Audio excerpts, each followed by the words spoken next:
Adiante, porque a gente tem reparado aí, infelizmente, né, uma situação de acidentes aéreos, né, não só aqui no país, mas também como fora do Brasil. Infelizmente, tivemos a última situação de um gaúcho que acabou morrendo na queda de um avião que caiu no centro de São Paulo, né, morreu ele, o piloto. Um milagre não ter morrido mais gente, porque o local lá é extremamente populoso. E a gente lembra aí, né, de outros acidentes, como o acidente da TAM, que eu fiz a cobertura também lá no ano de 2007, né, o maior acidente aéreo aqui do Brasil. Eu estou recebendo o doutor Eduardo Barbosa, que é da Comissão Nacional de Responsabilidade Civil e que já escreveu, inclusive, o livro, né, A História Não Contada do Maior Acidente Aéreo da Aviação Brasileira. A gente está vendo aí na tela e, infelizmente, situações complicadas, né, têm se repetido.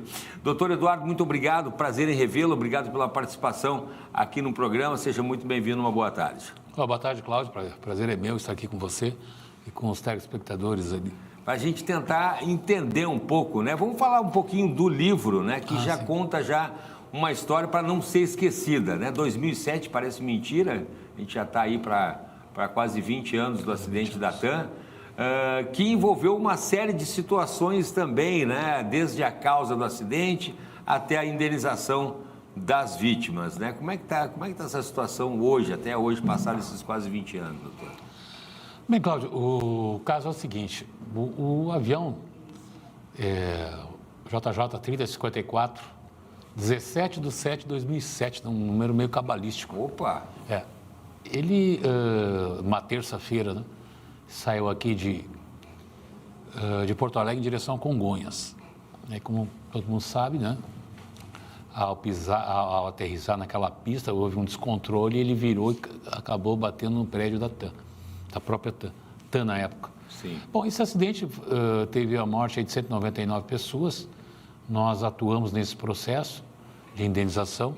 Teve, digamos, a primeira peculiaridade que eu conto no livro, que não é um juridiquês, diga-se de passagem, é uma situação humana mesmo, é que como tinha um americano naquele voo, um gerente de um banco, estava naquele voo que morava em Miami.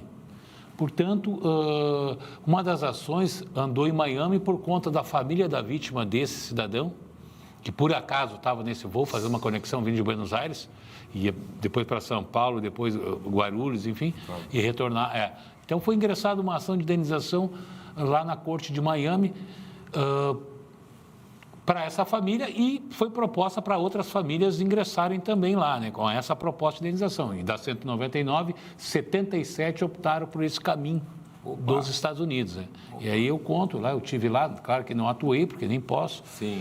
Eu teria que ter lá a carteira da BAR, lá se chama OAB lá, mas acompanhei de perto aí como é que funciona, né, o judiciário americano. Diga-se passagem, muito mais rápido. Tem diferença, eu ia perguntar, tem diferença? Brutal. Lá nos Estados Unidos, tudo é curto, dificilmente tem processo assim, como aqui, anos. Fica. Aliás, os advogados americanos me perguntavam, Eduardo, mas quem é que ganha com esses processos 5, 6, 7, 10 anos? Boa pergunta, né, doutor Eduardo? Eu achei excelente a pergunta, não soube nem responder. Sim, porque não faz sentido. Não faz sentido.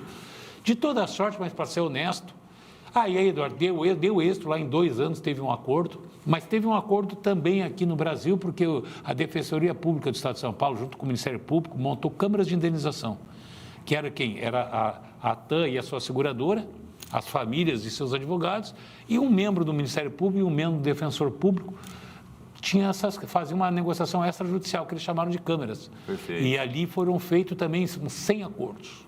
Resumindo, em 2 anos e meio, 90% das famílias foram indenizadas. Perfeito. A gente teve outro acidente também, né, doutor Eduardo, que é o acidente da Chapecoense também, né, que foi outra situação também terrível. Também teve atuação no caso? Tive atuação ali para vários membros da comissão técnica, alguns jogadores e colegas seus de jornalismo. Ali teve 2 indenizações, né, porque é um acidente de trabalho. Eles estavam trabalhando, é verdade. Tanto funcionários do clube quanto da rádio que eu atuei, né? Eles estavam a acidente de trabalho. Então, teve uma indenização da empresa, né? Sim. E teve também, infelizmente, da companhia aérea, que não veio até hoje, dessa Salamia. Ah, é? Não veio até hoje, está sendo processada lá fora, inclusive, por conta que apareceu uma apólice de uma seguradora que estava escondida. E se encontrou uma apólice, então, uma seguradora lá de Londres, então a indenização para os familiares da Chapecoense em relação à companhia aérea está tramitando em Londres. Mas as do Brasil, que a gente ingressou, fizemos acordos com os empregadores, tanto o Clube Chapecoense quanto algumas empresas de jornalismo. Doutor Eduardo, a gente tem a situação, logo após qualquer acidente aéreo, a situação da investigação sobre as causas do acidente, né?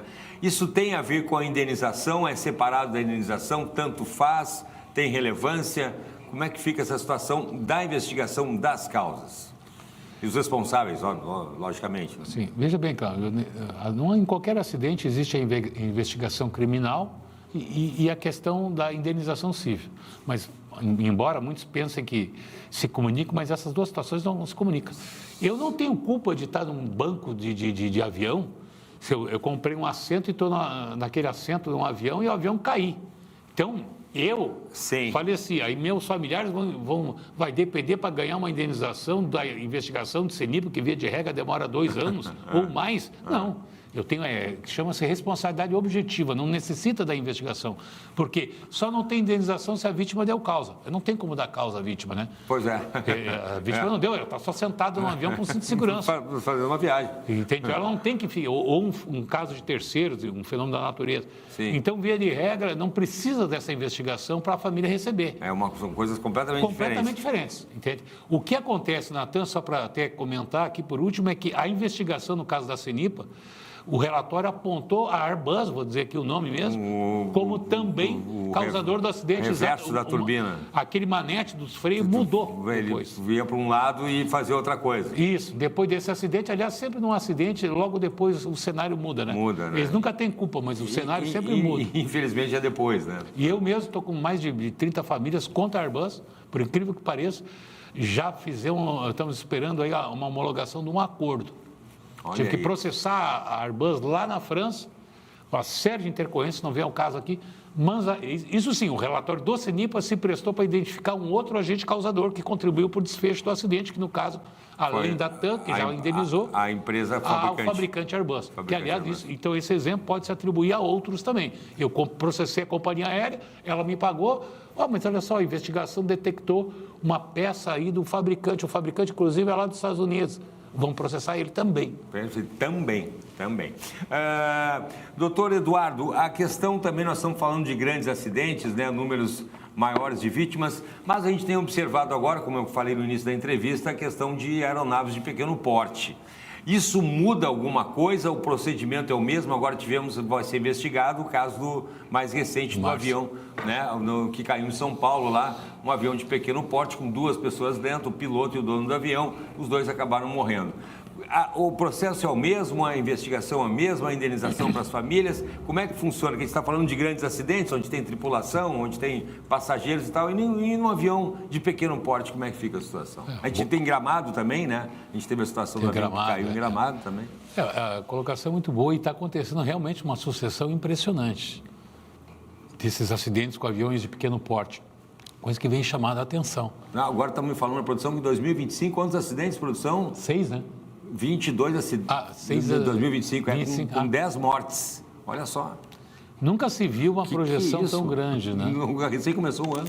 Qual é a explicação? É difícil, nem eu saberia dizer, né? A pergunta é, será que esses aviões têm... Qual é a idade deles?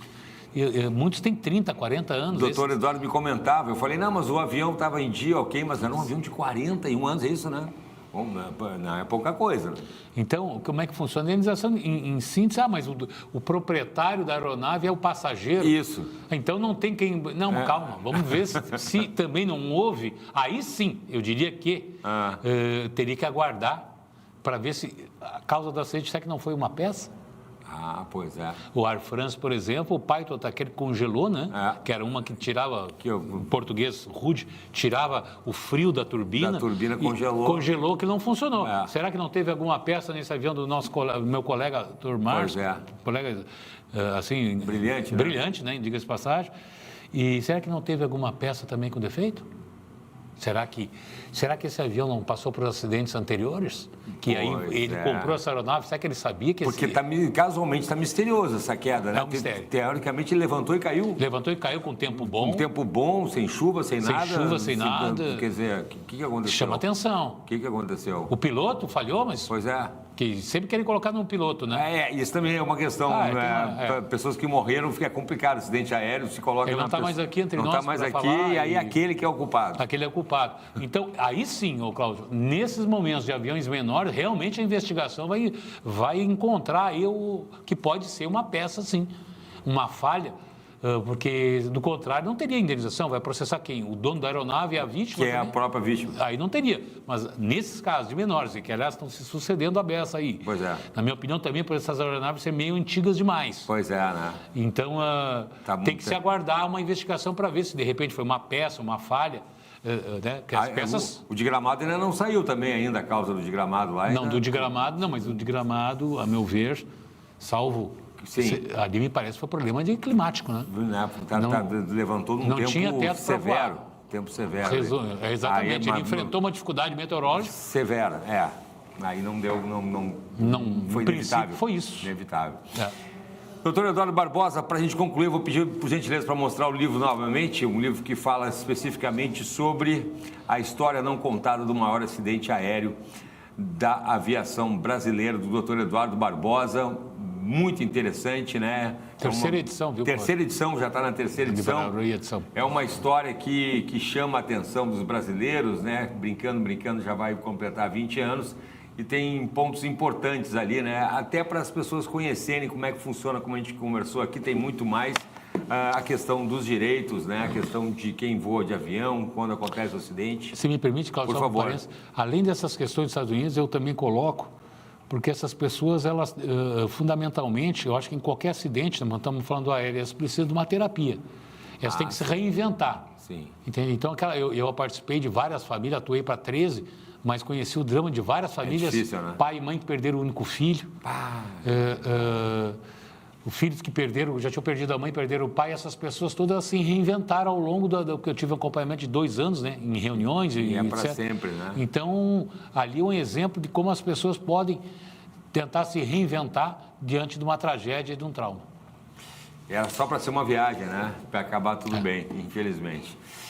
Doutor Eduardo Barbosa, muito obrigado, prazer em revê-lo novamente, viu? Vamos seguir acompanhando, porque as investigações vão seguir aí pelos acidentes recentes que a gente comentou, e aí a gente vai seguir acompanhando os desdobramentos. Provavelmente vou lhe chamar novamente aqui para a gente seguir conversando, tá bom? Eu estarei sempre à disposição de você e de seus seguidores